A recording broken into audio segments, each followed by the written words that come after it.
개구리 울음소리가 한창인 문원에서 덕보는 소를 몰고 설해질을 하고 있었다. 이랴. 누렁아, 이제 얼마 안 남았다. 조금만 더 힘을 내자꾸나. 덕보의 말을 알아듣기라도 하는 듯 누렁이는 기운차게 설해를 끌고 앞으로 나갔다. 송아지 때부터 길러온 누렁이는 덕보에겐 자식과 같은 존재였다. 아버지! 논둑에 서서 소리치는 딸 순덕이를 보며 덕보는 설해질을 멈추었다. 순덕아, 왜 그러느냐? 아버지, 엄니가 이상해요. 뭐라고? 덕보는 딸의 말이 채 끝나기도 전에 설해를 팽겨쳐두고 달려가기 시작했다. 덕보의 아내 가실댁은 석 달 전 아들을 낳은 후부터 산후가 좋지 못해 몸져 누워있는 중이었다. 임자, 내가 왔어. 어서 눈 좀 떠봐요. 덕보가 아내를 흔들며 소리치자 가실댁은 가까스로 눈을 떴다. 여보, 나는 이제 틀린 것 같아요. 그런 약한 소리 하지 말고 아이들을 생각해서라도 어서 정신을 차리고 일어나야지. 여보, 나 죽거든. 3년 탈상 고집 말고 속히 세장 가두세요. 에이, 또 그 소리야. 쓸데없는 소리 말고 어서 일어나기나 해요. 당신이 세장가를 들어야 우리 아이가 제 명대로 살 수... 말을 채 끝내지도 못한 채 가실댁은 영원히 눈을 감고 말았다. 덕보는 하늘이 무너지는 것 같았다. 한평생 고생만 하다 간 아내도 불쌍하지만 어미 없이 아이 둘을 키울 생각을 하니 눈앞이 캄캄했다. 이 무렵 고창고을 정진사집 별당에선 큰 소동이 벌어졌다. 정진사의 딸 소연이가 대들보에 목을 맨 것이었다. 하녀 사모리가 일찍 발견했기에 망정이지 하마터면 큰일을 치를 뻔했다. 시집간 지 3년도 못 돼 돌림병으로 남편을 잃고 청상 과부가 돼 친정에 의탁하고 있는 딸이었다. 정진사 부부는 고민이 컸다. 여보, 저러다 우리 소연이 잃고 말겠어. 무슨 수라도 좀 내어보세요. 아휴, 상처한 호랍이라도 구해 짝을 맺어주면 좋으련만 국법으로 여인 개가를 금지하고 있으니 그게 가능키나 한 일이겠소. 그놈의 개가 금지법이 뭔지. 아휴. 한숨을 쉬는 부인을 보며 정진사는 깊은 생각에 잠겼다. 다음 날 이른 새벽 정진사는 하인 밤새를 불렀다. 어릴 때부터 정진사가 거두어 키운 가장 신뢰하는 하인이었다. 밤새야, 너는 이 길로 곧장 우시장에 가서 튼실한 암소 한 마리를 사오도록 해라. 아무한테도 알려서는 안 되느니. 예, 진사어른.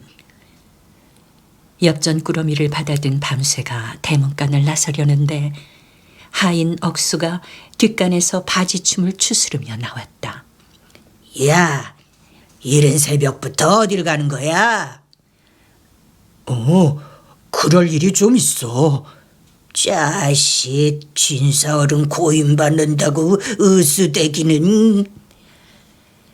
더 이상 상대하기 싫다는 듯 종종걸음치며 가는 밤새의 뒷모습을 보며 억수는 침을 퇴 뱉었다.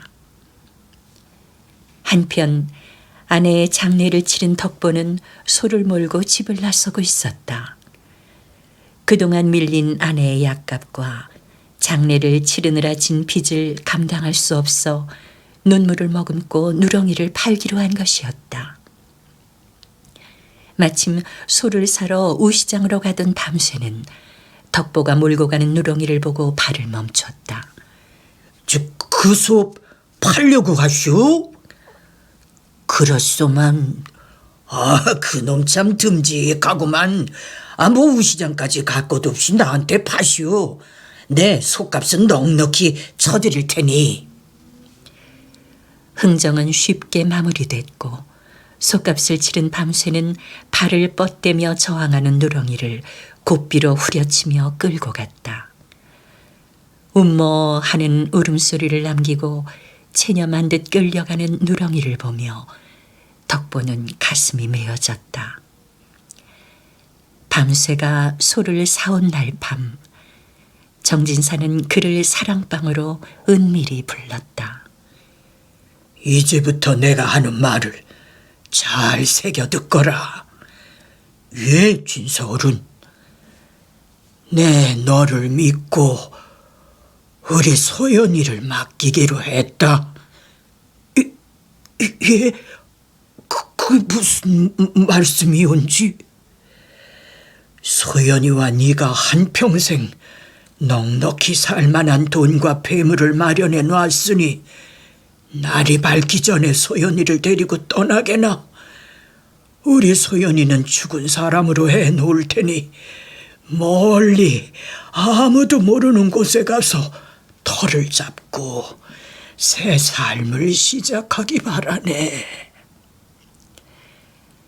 정진사의 말을 듣고 밤새는 어안이 벙벙했다. 그토록 흠모하던 소연아 씨가 자신의 배필이 된다니 그저 꿈 같기만 했다. 밤새는 정진사가 챙겨준 배물과 엽전 꾸러미를 소등에 실은 다음 소연아 씨를 태웠다. 정진사는 비장한 표정으로 딸을 바라다 보았다. 이 시각 이후부터 너와 나는 부녀가 아니라 남남이니라. 죽은 목숨이 다시 살아난 거라 생각하고 부디 잘 살아라.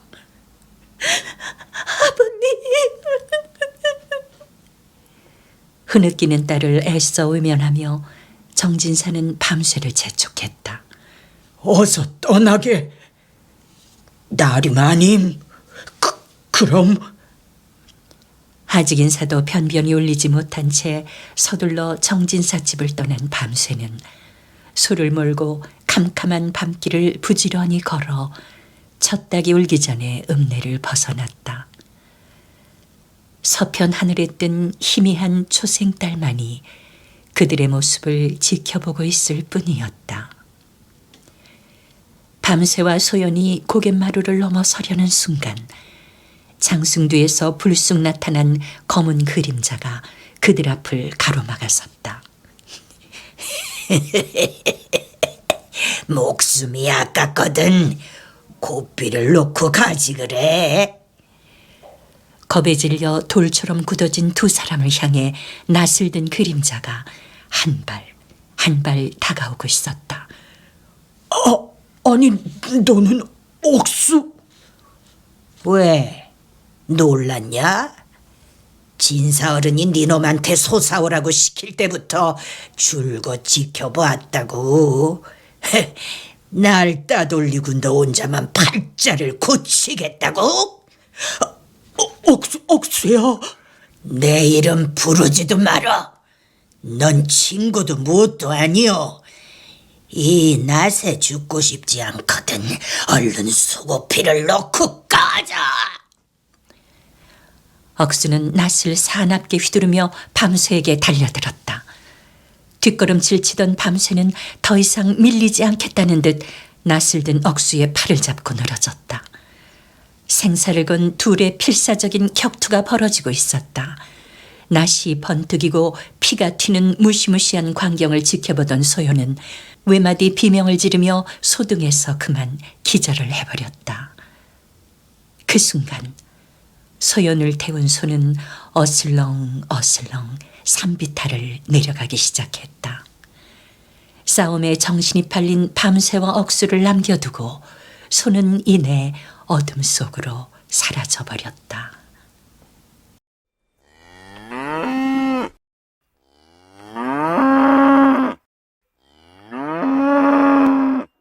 덕보는 소 울음소리를 듣고 부스스 눈을 떴다.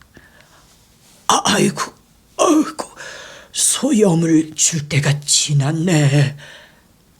후딱 몸을 일으키던 그는 착각이었음을 깨닫고 풀썩 주저앉았다. 아니지. 아유, 어제 내다 팔았지. 밤새 누렁이 꿈만 꿨더니 헛들었구만, 헛들었어.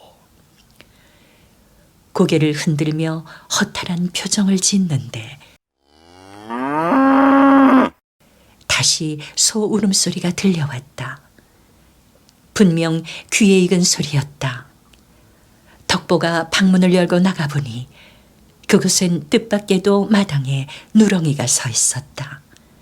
그것도 기절한 여인을 등에 태우고 온 것이었다. 참으로 기이한 인연으로 만나게 된 덕보와 소요는 그 모든 게 하늘의 뜻이라 믿고 백년 가약을 맺어 행복한 가정을 이루었다.